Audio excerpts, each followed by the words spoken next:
Well, good afternoon, everyone. Welcome to the second virtual College of Liberal Arts Faculty Colloquium of the spring 2022 semester. My name is Dr. Quentin Maynard. I will be the moderator for today's talk and the rest of the talks that we have this semester. Before I turn things over to Rob, I'd like to make a few comments. We are recording this and live streaming it to Facebook. So if you are in the Facebook world, hello. If you have any questions for the speaker, just go ahead and type it in the chat box. That'll come to me. And after their presentation, we have some time for Q&A and I'll kind of moderate that. You can do either the chat or the Q&A feature down here in Zoom. If we have any students in the audience who wish to receive extra credit for attending today's talk, just send me a message in the chat stating your name, your professor's name, and the course for which you'd like to receive the credit. Without further delay, it's my pleasure to introduce today's speaker, Rob Dickies, or Dickies, I'm sorry, I said it wrong again. Robert Dickies is an artist, educator, and a commercial photographer. He attended Rochester Institute of Technology to study commercial photography and went on to open a thriving practice in photography before leaving it all behind to teach. After receiving his MFA from the University of Kentucky, he began using photography as his main medium in his art. Although his work varies from photography to book art and installation, his work always starts from the vision through the lens. His work has been exhibited internationally in galleries and museums, as well as in the pages of magazines such as Harper's Bazaar and Vanity Fair. Rob taught at the University of Kentucky for 10 years before joining us here at the University of Southern Indiana.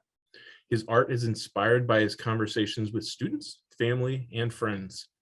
His first real jump into the art world came as he made work about his male perspective of infertility. He continued making work based around his experiences with a series called Adopted, Adopter, Adoptee. His next stage of work was based on inspiration from teaching. This work is seen in light studies, picture spots, and chromogenics. During the past few years, he's made work that speaks to how he sees himself in the world around him and the changes in society that are affecting him. The COVID pandemic has given him the inspiration to create work that speaks to contemporary society and the imposed values that are in place upon us. Rob, I hope I did your history justice, but the screen is yours. You're welcome to lead the presentation. Well, thank you. I just definitely thank you, Dr. Menard, and from Social Work for giving me this opportunity in the College of Liberal Arts. Let's see if I can get the screen thing to be working correctly. We all do love Zoom so much. Okay.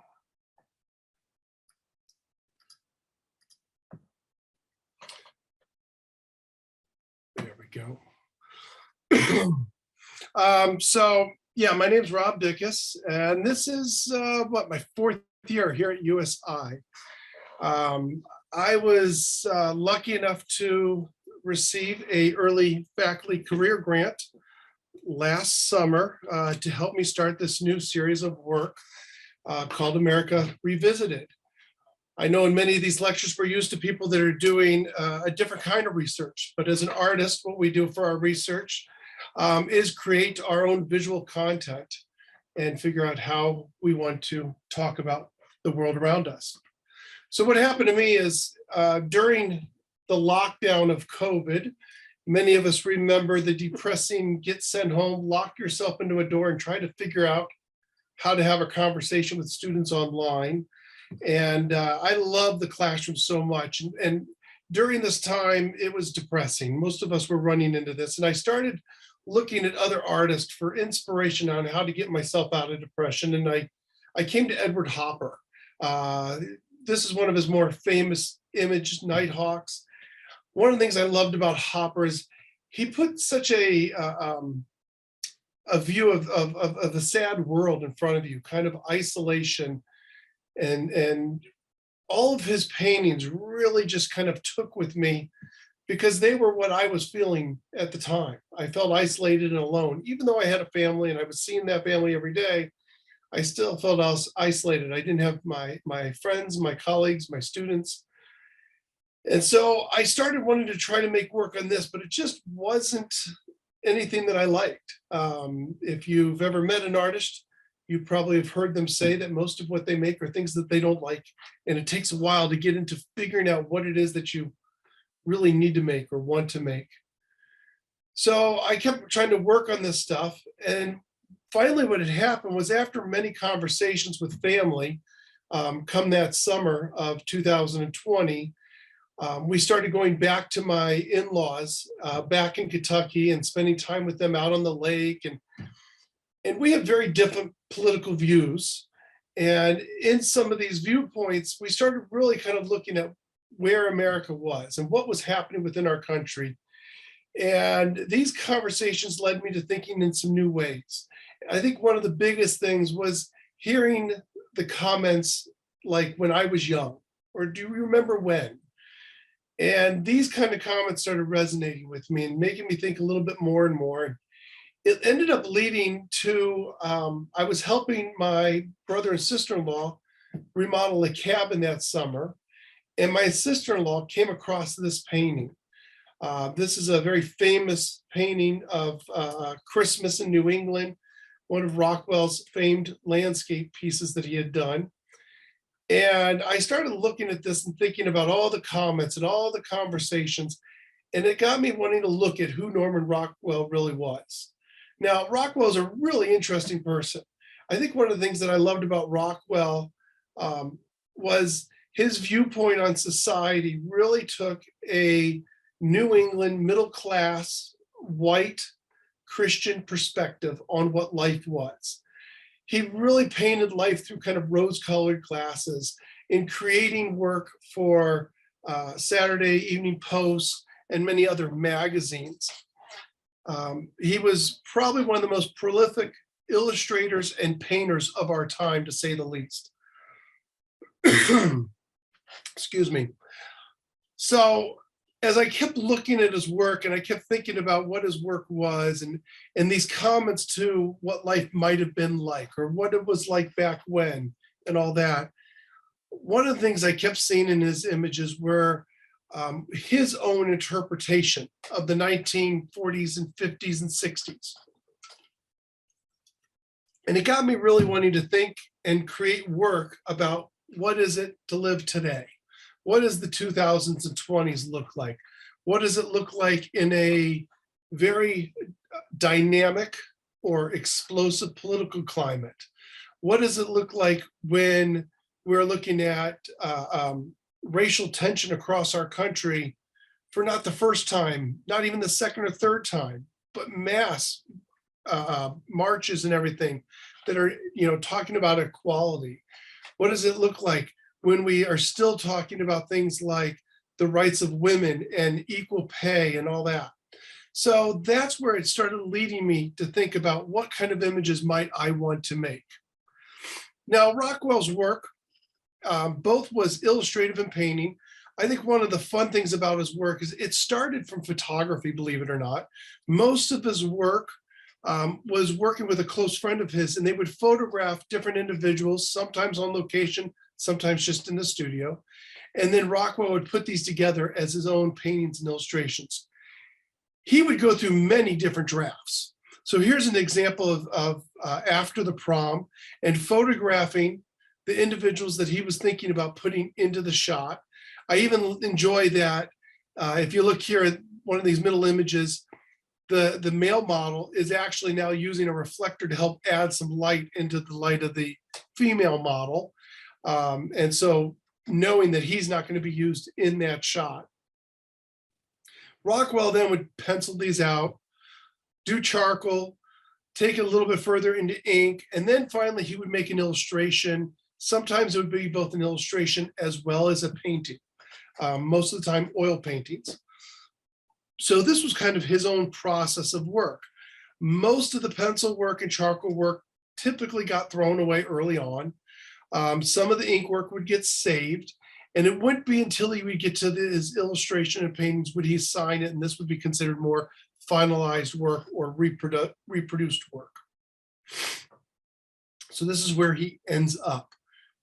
So in my process, I kind of thought about not only what he was photographing, but kind of his process of thinking about how he was going to make his shots. And I really looked at everything. Now, as all of you know, as researchers, when you jump into your research, you jump deep and hard. I went over to the library. I checked out every single book that they had on Rockwell. I got online and found every website on Rockwell. I went and bought more books. I started looking at every image, everything that was written about him. I wanted to know about his life story. I wanted to know about why he made the work that he made. I found out about his models. It really kind of became this, evolution of understanding. But that also then started leading me into what is the 2020s? So as I'm looking at these images, I'm thinking to myself, what's going to modernize these? There might still be a young couple sitting on a bench, or there might still be political arguments, or a woman looking at herself with a dress. But what's going to make them modern day? So this is where I had to now start really thinking for myself, who was I as the artist, and where was I going to take this kind of work, and what was I going to make out of it? Now, I'm not the first person that has decided to use Rockwell as their inspiration and to go forward and start making photographs from it. Rockwell, as he was growing in popularity, people knew him from the Saturday Evening Post. Some of his first really early big name artwork was the freedom of speech, freedom of prayer, freedom of want. These were from the 4 freedoms done by Franklin D. Roosevelt in a State of the Union address in 1943. And finally, as Rockwell started growing in his career and his mindset, he started opening himself up beyond just what he saw as the perfect world. He started looking at what was actually happening around us, what was happening with civil rights, and what was happening within our neighborhoods outside of New England, outside of his own little beautiful town. And so this is where he started kind of growing. And this is where my work kind of began. Like I said, I'm not the first one that has done photographs from his own paintings. I could show you dozens of different photographers who've done this. I think the big difference, though, that I would put out there is from what I have seen or discovered, I'm the first person that I'm trying to take a very deep dive into Rockwell and bring him into contemporary society. The other thing is, my goal is not to politicize, even though I may be showing political issues. I'm not trying to take one side or another. Many people have taken some of his work and made it very proactive towards their own demographic. But in my case, I'm showing it more of what I'm seeing, who the people that I know and the people that I'm talking to. Most of this for me even is starting out of the people that I know personally. And they're the ones that have inspired me and made me start to think about the actual stories and how I could reproduce my own Rockwell images. So this is an example of one of the earlier ones that I did. Rockwell's piece, Cinderella, the young maid sitting there dreaming about what else could be out there for her. And in my case, what I decided to use is this actually came out of a niece that was visiting. And she was at the process, she had graduated high school, she was in her second year of community college, and she's working at that community college as a janitorial staff. And she's trying to figure out what she wants to do. She's taking classes for free, and she's trying to look towards her future and build the future for herself. And what I like about this is what the modern day Cinderella is. I'm constantly meeting people that are thinking about, how am I going to better myself? How can I get to the place in life that I want to get to? And it no longer is just, I'm waiting for Prince Charming to come through. I think the other thing for me that really jumped out in making her my Cinderella is the fact that she's gay. She's dealing with her own sexuality, and she's not looking for some Prince Charming or Princess Charming. She's looking upon herself, and she realizes that that's the only person that's going to ever make life better for herself. And so I kind of like this idea that we're also now looking at sexual identity as part of what she's going through. Another early on, so one of his most famous works is Rosie the Riveter. Rosie was one of the biggest icons of World War II. There actually were two artists of Rosie the Riveter, Rockwell, though, being the first. And so when he drew the first Rosie the Riveter, he wanted to empower women. He wanted to show the woman that came out of the household, walked into the factory, and took over the job that we typically would say was the man's job. Well, during the summer, I went down to Alabama, and I have a friend of mine that's an art director that I've worked with for years. And I talked to her about this project, and I shared some of the images that I was thinking about making, but I also gave her a whole collection of images, over 600 images that I'm considering making over time. And many of these are things I don't even know what I could do out of it yet. And I had Rosie the Riveter in there, and I had put in my notes that this was going to be one of the most iconic shots, and I didn't know what to do, but I knew I had to make it something really important. And I kept thinking about what was that going to be and how was that going to be? How was that going to come forth? Well, my friend Kelly told me about somebody that they knew that was an Olympian wheelchair tennis player. And I thought, well, yeah, but I don't want to highlight athletes. Our society highlights athletes for everything that there is, and they pay them all the money and the royalties. And are they the people that we always should be looking up to? And I wanted to kind of think outside the box. And she kept pointing back to, yeah, but the female athlete, if you think about it, is the one that only has just started to be shown on television. And the female athletes still aren't making the salaries that the male athletes are. And there's a big difference between what it means to be a female athlete and a male athlete. This isn't just in the professional world, but this is even in college, high school, and so on. And so we went, and her name is Shelby Barron, and we met Shelby, and they had a couple conversations. And from there started developing. I asked Shelby, I said, if I were to photograph you, how can I represent you as that woman? And this was right before the Tokyo Games. So she was getting ready to leave to the Olympics. And we just kind of started talking about these different things. And so we photographed her at the University of Alabama. And we did a full day photo shoot with Shelby. It really became an amazing moment to get to know this wonderful person. And the final image that we landed on was this picture of her on the indoor tennis court with the American flag in the background, Shelby getting ready to go off to the games. And so I went ahead and I put a medal around her.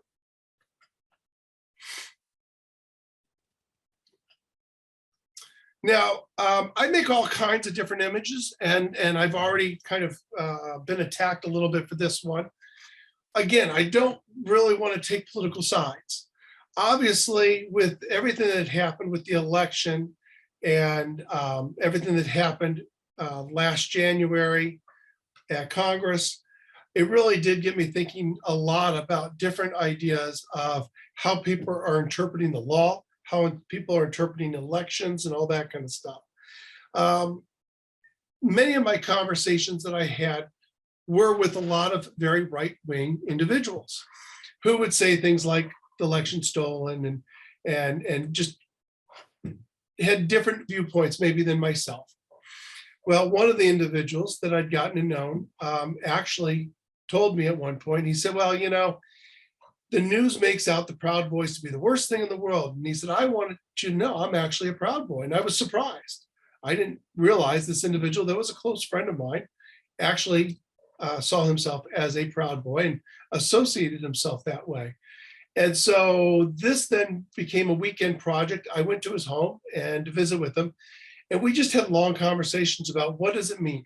What does it mean to be a Proud Boy? What does it mean to be considered ultra right wing? And he shared his gun collection. He shared, you know, his different thoughts on politics. And I found what was really interesting was he was not a violent person. He was not against any different kinds of organizations or societies or anything like that. They were just really about his own personal opinions and how he's grown up. He did serve in the military, served a full career, and has retired from the Air Force, and now basically lives kind of a very isolated life out in the mountains of Pennsylvania. and finds himself to be a law student in his own way. And the reason why is because he feels that everybody's supposed to be interpreting the law. And obviously, one of the things that he interprets, or one of the things that he really looks at, are these ideas of the rights to bear arms. And so we had a lot of different kind of conversations based around what that meant. And so to me, it was really just a great experience to have this opportunity to get to know somebody better than I already knew them, for them to share viewpoints that I didn't see or understand. I didn't want to portray him in some negative light because I think he's a great person. But I also didn't want to hide the fact of who he was and what his beliefs were. So believe it or not, this is actually the first image I made. I made this last spring with one of my students that was about to graduate. And it started all from my earliest ideas and thoughts through what this project could look like. I've been working in my mind for over a year. And in this case, this was a senior named Jody Hankey that was here at USI. And we were having these conversations about what it looked like for her after graduation. And she said, yeah, but you don't understand, you're so old that you don't know what it's like to walk out into the world nowadays. And I said, well, let me just take a wild guess. I said, to you, it looks like some post-apocalyptic world where there are no jobs, and you're going to have to move home and live in the basement of your parents' house for the rest of your life. And if you're lucky, you might get a job in retail or food services somewhere. And that's all you'll ever be able to do with your life. And she's like, okay, maybe you do understand what I'm thinking. And so we had a number of conversations. And I said to Jody, I said, you know what? Why don't you be my first subject? And so she was really excited to do so. We did this actually the weekend before graduation. She had already decorated her graduation cap and brought her into the studio. Now, this is definitely a separate from most of the work, because this is one of the only ones that location is actually not part of the work. And there's so much type used in the background. So I was able to put together different news articles and find part of a newspaper that would work for this, that really did kind of give this idea of what is the world that we're about to walk out into.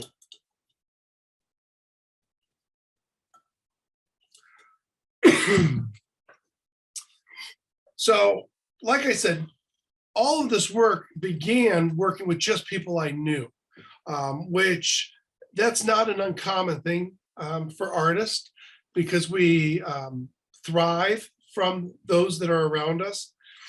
So this was one of the images that the moment I saw the image, it's Sphinx, named after the actual card that's in the stereoscope that the little child is looking at. I immediately knew what the modern day equivalent was, because this is something my son does. He loves to play video games, especially the Oculus, the virtual reality game. I think any of us that have younger kids know that if they could live on electronics 24 hours a day, they would. And Jacob is definitely one of those. So he became one of my earliest models. And I decided to photograph him with this Oculus to demonstrate his kind of love for the video game. I went and visited with some of the in-laws, and this was another shot that I almost immediately knew what I was going to do. And the reason being is I saw in the shot from Norman Rockwell, this man that loved to fish so much that he was willing to go out in the rain and deal with the elements. And then it got me thinking about modern day society. And I quickly went to my own brother-in-law. And what I thought about with him was how he wouldn't be willing to go out in the rain. He would need perfect conditions. He needs to make sure that everything is as comfortable and wonderful as can be. It also got me thinking about our own consumerism and how obsessed we are with having the best of everything. In this case, Ron does have this very expensive bass boat and all these expensive toys. As part of the process, this is when I really started understanding that my process was not going to be a straight photographic process. Most of these images are made up of multiple images. In this case, Ron had the boat parked at his own house in the driveway. So the boat is up on a trailer. And so I photographed him at the house, and then I had to pull in other images. So as you look a little bit closer, I had to pull in multiple images of the lake, and then I had to pull different images and build in the background where the trees are at the shore. The cooler has been added, and the trolling motor has been added. So piece by piece, different things had to be added in the shot. At the same time, then I start going back and referencing what's actually happening with Rockwell's work. And so that's when I decided, let's make this Yeti into red, kind of like the red bucket. And let's play off of what's going on with the fishing hat or the fishing pole and things like that. So a lot of this is very heavily digitally manipulated. Any given shot, the photograph itself might take me an hour or two to set up and shoot, sometimes longer. But in other cases, it might take me a day, 2 days, sometimes weeks to go ahead and get all the retouching done to the point of where I want it. Rockwell's frame, basically, he had a humorous side. He often did these little pieces that were just kind of something humorous that he saw. He did frame after he had some work put into a museum, and he thought about the preparator of the museum. I instantly, when I saw this, thought about our Selfie Society that we have and how much, especially our younger society, has to photograph themselves, have to put themselves onto social media, and the importance that all that makes out. The babysitter, so like I said, some of these shots come very quickly and easily in my mind. Other shots were much harder. This was easy. I immediately, when I saw this shot, I thought about a modern day babysitter, and I thought there's no way that there would be any kind of book that they would read. No, they're going to text people. They're going to Snapchat with their friends. How do I deal with this kid? And so right away, I just knew that, I had to think about what is the modern day babysitter who's, instead of looking for reference from some kind of professional written source, is instead going to depend upon technology. Technology obviously is a very common aspect within this work. It is not only a common aspect of our society nowadays, but when we look at our youth of today, technology is far beyond what we expect it would run within their lives. Most of our youth probably spend almost 50% of their time in one way or another in front of technology. Even in the schools now, the kids are in math class and on a computer. For many of us, we remember growing up and maybe one classroom had a computer or typewriters. But nowadays, these kids have this electronics in front of them all the time. Then when they come home, all they want to do is watch movies and play video games and everything else. So technology definitely is something. Another common thread that happened with a lot of Rockwell's work is children and families. He did look at a society as about what youth is and what youth is becoming. So many of the shots do involve children. In this case, I did not have an idea for the shot for Home from Camp at first. Well, we had sent our son off to his very first summer camp. And soon as he got in the car, when we picked him up after a week at summer camp, the first thing he asked is, "Where's my iPad?"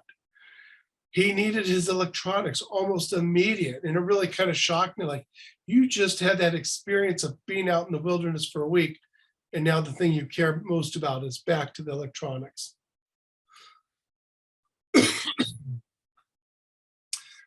Through this shooting, in some cases, I did not have somebody that I knew or a conversation that I had, but I had ideas of what I wanted to play off of. Again, you can see I'm repeating back down or back to the technology and our lacking of contentment to enjoy nature, enjoy fishing, or whatever else it might be. But one of the things that I find about this project that I'm really enjoying is it goes far beyond just the final object. To me, it's also about the people that I'm starting to meet through the process. Some of this is happening through social media and other sources, but others are actually happening through friends of friends of friends. In this case, that my art director friend Kelly that I talked about down in Alabama, one of her very close friends has a son that is the state champion of bass fishing in Alabama 2 years in a row for the high school division. And so we had gotten together and I was able to photograph him in his upscale bass fishing garments. And I asked him when he showed up, I said, bring everything you go fishing. You know, if you're out to go fishing, bring everything you tackle box and all that kind of stuff. Ironically, when he showed up, he already had the beats on his head. And I was thinking that I was probably going to do something like this, but he already had that on his head, phone in hand as he stepped out of the car. And immediately was already texting somebody or Snapchatting or something of that sort. One of the other common things that happened in Rockwell's work was a series called Grandpa and Me. Grandpa and Me became this long, ongoing series. It started basically out of he and his own grandson and some of the adventures that they were having or the stories they were telling. And then it also became from his other friends and their grandsons. And so I started this series. I've only made 2 so far. My brother-in-law, Tom, loves his grandchildren more than anything. He now has 2 grandsons, and he spends a majority of the time with those 2 children.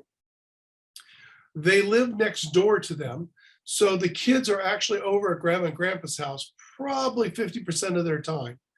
And so Tom has kind of become a secondary parent as a grandparent. And in this case, his grandson, Harlan, they are inseparable. Everything they do together. And so I started photographing them. So I took all the different Grandpa and Me series, and I'm starting to recreate them. And I'm going to continue to use them and see what it's like as Harlan continues to grow older. How's that going to change the series? And I might end up changing it later on in a different way. So in this case, as you can see, the Outward Bound, where the original painting actually is about this idea of his father actually having to leave to go out to sea to fish. In my case, what I thought about was more about the beautiful environments that are being lost as we're building power plants and nuclear plants, and as we're doing, you know, other destructive qualities. This is in northern Kentucky, looking over the Ohio River into Ohio.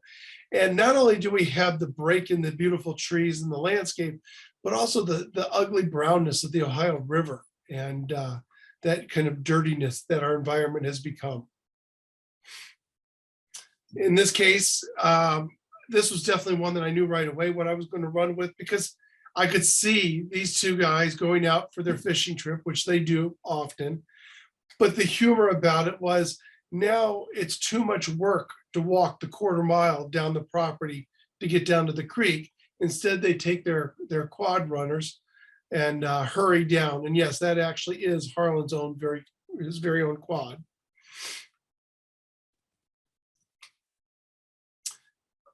So throughout the process, as I've been working with people, one of the things that I always like to do is I always like to ask a lot of questions of them. What are their viewpoints? How do they see things? And so early on, I already had the idea with this shot that I actually wanted to make this about abortion. I had many conversations with part of my family that's Catholic, but I also had this with people that feel the exact opposite way. And so in this case, what I wanted to do is I really wanted to focus on kind of the day after. Somebody that maybe because of social media is more into hooking up, and what the day after contraceptive might, you know, that feeling of, you know, what did I do? What do I need to undo my situation?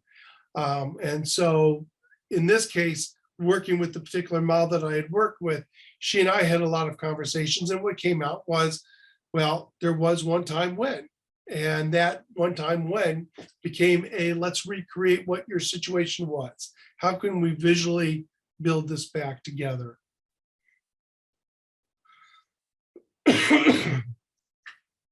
Now, in many cases, the shots are definitely meant to be cute to start off. I do want to to reference Rockwell and all the work. I'm not trying to put down his work. Instead, what I want to do is I want to reference the greatness of what his work was. But now I want to play off into more of a modern context. And in this case, it is very lighthearted. Not everything can be really deep in ideas. This is kind of that young love boy, willing to do anything he can and following the girl that he's been dreaming of. So yeah, it is kept very light and cute and kind of playful in the way that we want to think about how this young love is developing. In other cases, though, I do want to take a deeper look at what's going on. Rockwell's girl in mirror with a girl looking at herself, thinking about what she might look like into her future. Now, this is still a very common theme in today's society of what am I going to look like when I look older? Am I going to look good enough? Am I going to be, skinny enough? Am I going to be pretty enough or have the right hair? But I think where this one came about was having a conversation with a student early on who was questioning their own gender identity. And we started kind of talking about what that meant. And what he was telling me was how he knew from a very young age that he was not a he. And he said, I realized that God had given me certain organs, but I also realized that that's not particularly who I am or what I am. And so that conversation led to me building out an idea. And I said to him, I said, what would it be like for you if I, represented in this way? And he loved the idea. He said, as a young boy, I had a tendency to want to play with Barbie dolls and to look at little girl magazines and things like that. And he said it really wasn't until later in life that I was willing to look at and think through who it was that I actually was and admit to myself and become, instead of the he, the they.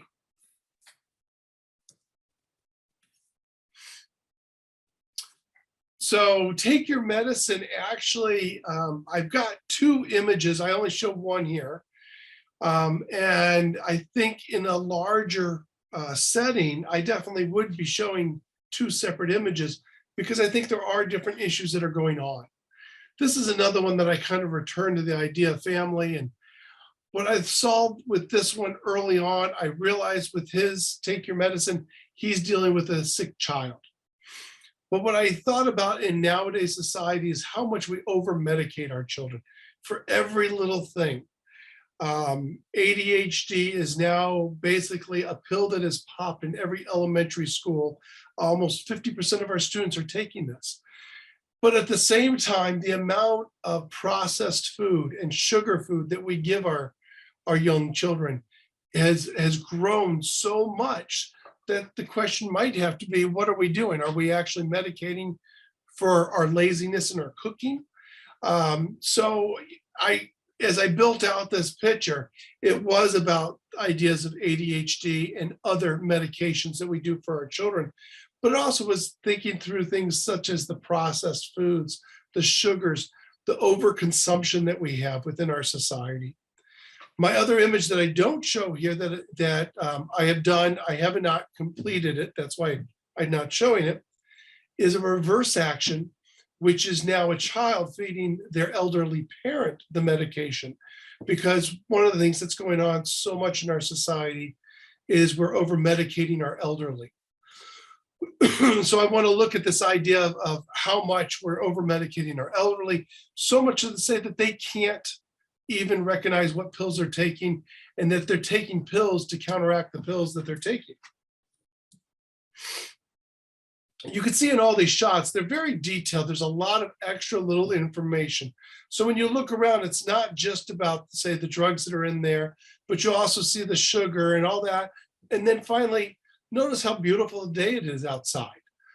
So wanting to get outside on a beautiful day and have fun. So this was definitely one of the shots that I had no idea where I would ever go with this type of shot. And this actually built out of a conversation from another model that as she was looking over a lot of the different images that I had for inspiration, she looked at this one And she said, what's the name of it? And I said, oh, it's called Missing Tooth. And she said, well, did she punch her tooth out? And I said, well, no, it's actually about a girl bragging because she's got a missing tooth and she got money from the tooth fairy. And she said, oh, okay, that's not how I read it. She said, I read it as more about bullying, and maybe the girl that's looking in her mouth just punched the tooth out or something, and the other girl's being judgmental. And so, of course, immediately it got me thinking about what is bullying in modern day society.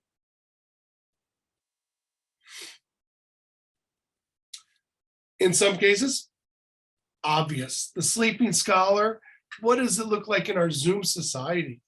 I mean, we were lucky here that we weren't in too terrible of a lockdown. My son had to finish out the one semester in lockdown, but he was back in school the next year. I had a nephew that was out of school for the whole next year and only doing online classes. And I really felt bad for him because as a high school student, a junior in high school, getting ready for college, this was really going to put him behind. And he knew it was going to put him behind. And he was trying, but at the same time, he didn't want to try. He was bored to death. He didn't want to have to look at a screen for 8 hours a day. And so I asked him about what his daily life looked like in front of the monitor as he was doing Zoom schooling.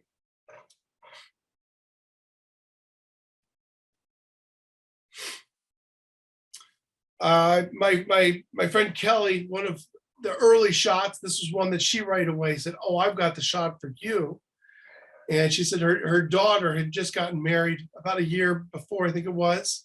And that is her daughter in the background and her son-in-law.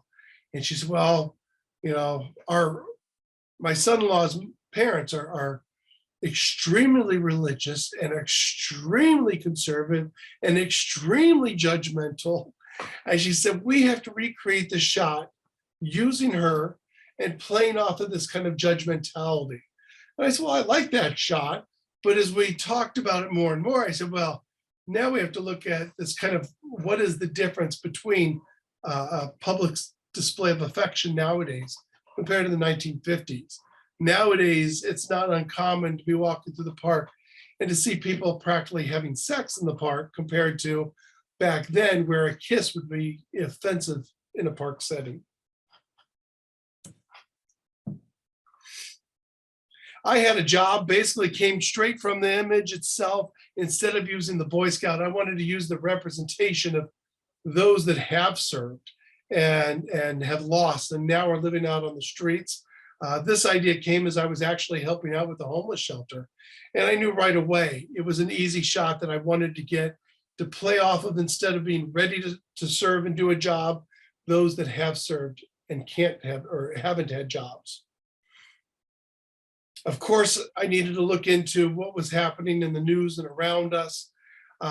So I had my brother-in-law and his family had come to visit, and we were having a lot of conversation about what Black Lives Matter, what that meant and what it means to him and their family. And so we decided to go downtown, and Evansville was just happened to be the perfect location. That the Civic Center is right there on Martin Luther King Jr. Boulevard, and recreated our own miniature hiker shot right there downtown.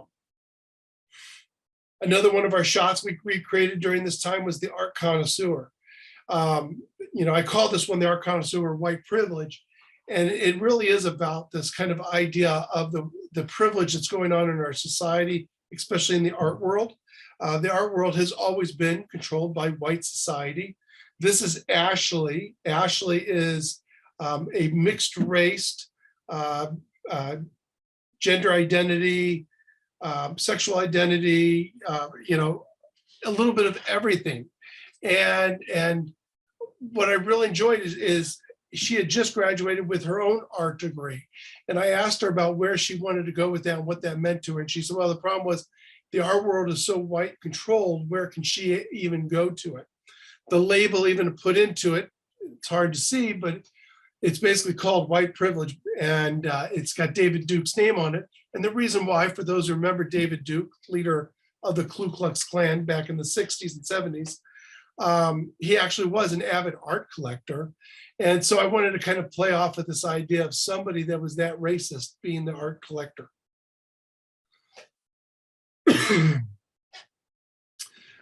Of course, there's no way I could stay away from when I saw the Dewey versus Truman. I knew I had to make a Trump versus Biden. In this image, the fun of it actually was the argument that started between this couple started long before we made the shot, because neither one of them were fans of Democrats. They both were avid Trump supporters. So there was a fight over who was going to be the Biden supporter for the shot. And so as we played off of the idea of what this was going to be, it really kind of helped build into the tension and the argument between them as we then rebuilt this shot for the actual image. The Runaway, one of his most famed shots, also one of the most repeated shots historically. And this was definitely one of those that I knew I wanted. I had talked to Kelly. We had reached out and found this amazing sheriff down in Tuscaloosa County, Alabama. And I told her about what I was wanting to do. And she immediately kind of backed up a little bit to the idea, because right now the police were so into the media for negative reasons. And I told her, I said, you know, my feeling though is a couple rotten eggs shouldn't ruin the whole batch. And I said, you know, the good that you're doing in your community on a daily basis should be highlighted. And I think the thing that really got me thinking about that was after watching a newscast and my son turning to me and him asking me, Dad, should I trust a police officer? And that really kind of disturbed me. And so I immediately knew I had to make a piece that was not going to be about some kind of negative connotation of this officer. So I immediately knew I wanted to use a female Black officer, and was lucky enough to find one who was excited to be part of our photo shoot down in Alabama. Here's some of the examples of other people's work. And you can see some of these look quite violent, to say the least. So, yeah, that's about it for me. So I guess I would open it up to any questions. Thank you very much.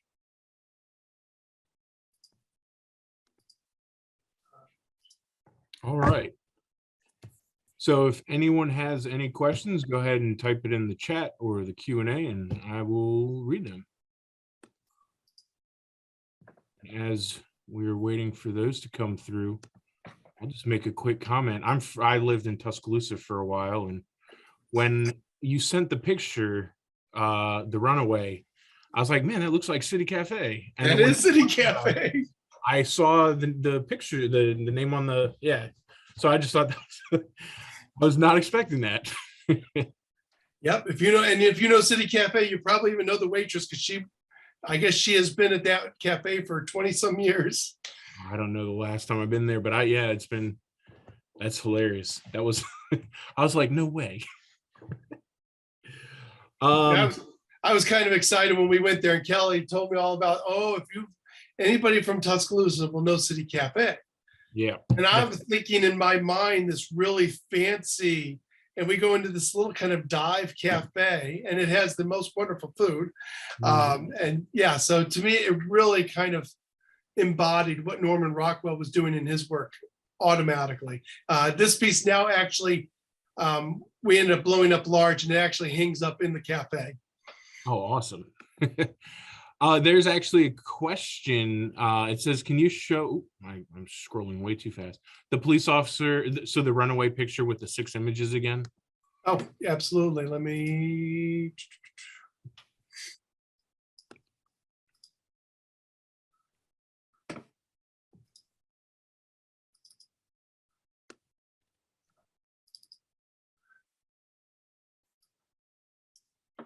I think, is it up now? Oops, that wasn't the one I wanted. My screen is black. Oh, there we go. Let's get back to that one.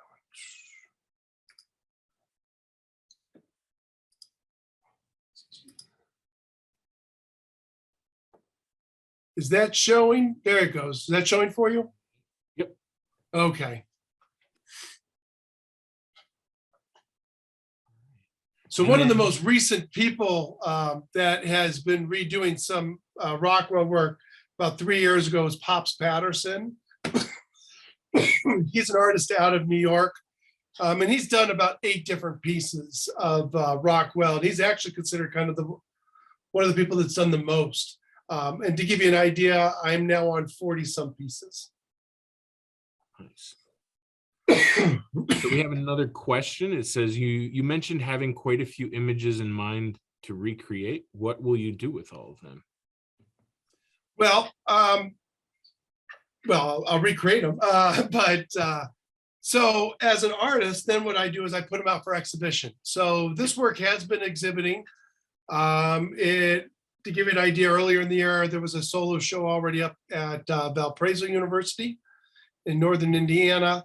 But then I've got individual pieces now out in about 10 different shows, including 3 pieces up in China right now that were up for during the Olympics in an exhibition in Beijing.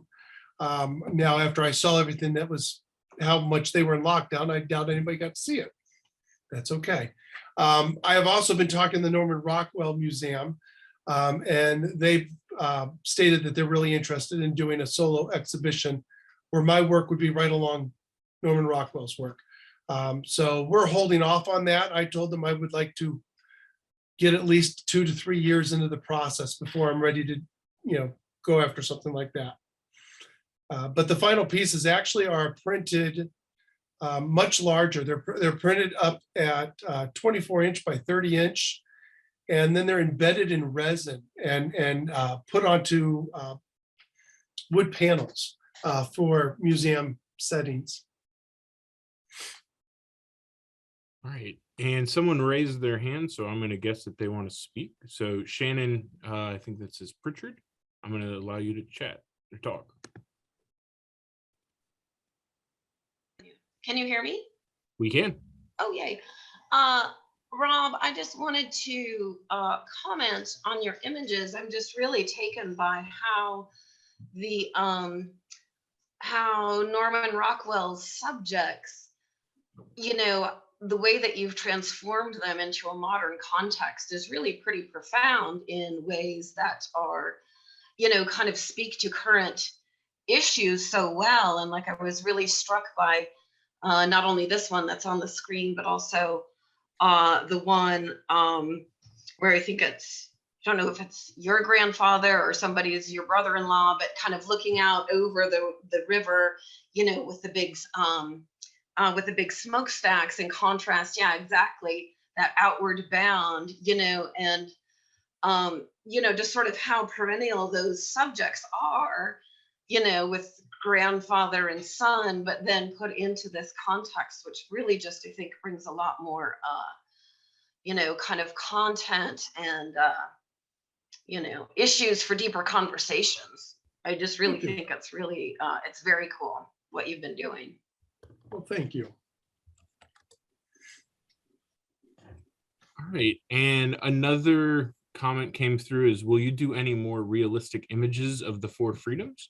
The original ones seem to depict only a white male-dominated population. So the 4 freedoms is actually, it's one of the ones I guess you could say I'm the most nervous about making. And the reason why is, of all the people that have done Rockwell work, none have been really huge names. Well, 3 years ago, now I'm just completely went out of my mind. A really huge, famous contemporary photographer, African-American photographer, actually redid the 4 freedoms and did them all with race identity as part of the freedoms. Interesting enough, before I had even seen his work, I was already planning those shots. And then as soon as I saw his work, I thought, oh man, I don't want to go just redo what he's already done. So I've kind of held off on the 4 freedoms and been thinking more and more about how am I going to make it my own. I don't want to just go off of his work And so that's where I'm definitely holding off. I definitely do plan on doing them at some point. I just haven't figured out what is going to be my take and how I'm going to do it in my own way. Right.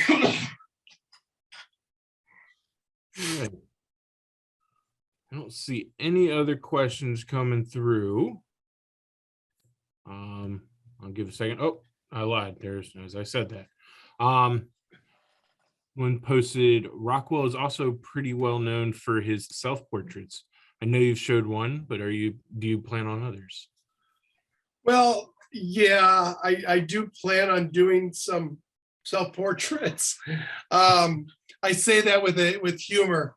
There's a reason why I'm a photographer. We belong behind the camera.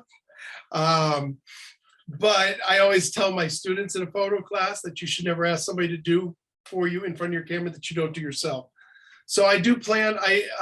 I think the biggest one I've got drawn out, I just haven't gone after quite yet, is the shot that I had right there towards the very beginning of the Rockwell pieces called Triple Self-Portrait, this one. And that's going to be my first kind of whatever entrance into it. And in my case, instead of painting myself via using a mirror, it's going to be photographing myself and using computers. So I'm going to kind of play off of it in the exact same way, but now using my own medium, which part of the humor that I find within this whole series is how Rockwell used photography to make his illustrations and how I'm using his illustrations now to go back and make photography. All right. So Rob, thank you so much for this fascinating presentation. It was nice kind of seeing where I live for a little bit. I want to thank everyone else for attending this talk. Before we call it a day, I'll make a quick announcement about the remaining presentations this semester. Got two more on March 25th, so in a month from today. We have Dr. Rocco Gennaro. His presentation is called The Brain Damage Argument and the Prospect of an Afterlife. And on April 22nd, Jason Callahan's presentation, Law and Disorder, Assessing Conflict News Coverage of Police Use of Force. All of these are going to be on Zoom. They're free, open to the public, so we really hope everyone comes and joins us. Please encourage your colleagues, students, friends, whoever you would like to join these presentations. We hope to have you all join us during the rest of these. And with that, we're done with today's session. Thank you for attending, and we look forward to seeing you at the next faculty colloquium. Rob, really enjoy this. Thank you. Well, thank you. Thank you.